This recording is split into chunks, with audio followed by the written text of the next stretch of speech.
Let's move on to the Panasonic Lumix S1 II. First and foremost, this camera uses a dual gain output.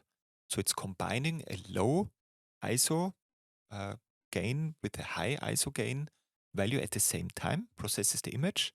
And this is the first time we have seen that for a full frame camera. The rolling shutter is quite high if you activate this mode, which is called dynamic range boost on mode.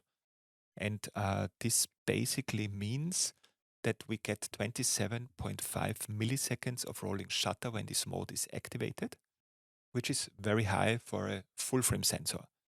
But what we saw is in ProRes RAW, something was wrong because the rolling shutter, when the dynamic range boost mode was engaged, did not increase as significantly as we thought to the 27.5 milliseconds. Only in the compressed codecs it was happening. We reached out to Panasonic and they told us, oh, we found a bug. The ProRes RAW mode is not functioning properly in full frame mode. But we have to say something interesting.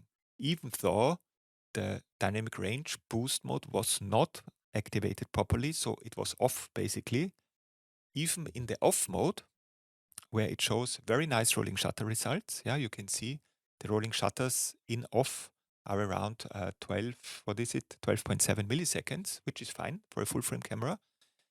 The camera still reached 9 stops of exposure latitude.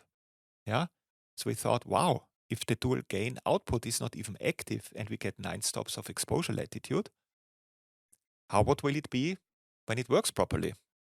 And this is why we had to wait for a little while and ask Panasonic to fix this bug, which they did very fast.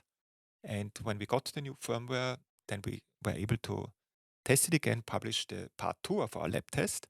And in part 2, actually we found that for one, in ProRes RAW mode, we get around 13 stops of dynamic range at signal to noise ratio of 2. So we're talking about a RAW mode here. RAW, 13 stops, matching an Arri Alexa Mini LF. Incredible. This is really a revolution, but the caveat is the rolling shutter. The rolling if you shutter. engage it, 27.5 milliseconds. If you disable it, still you get very good results, 12.7.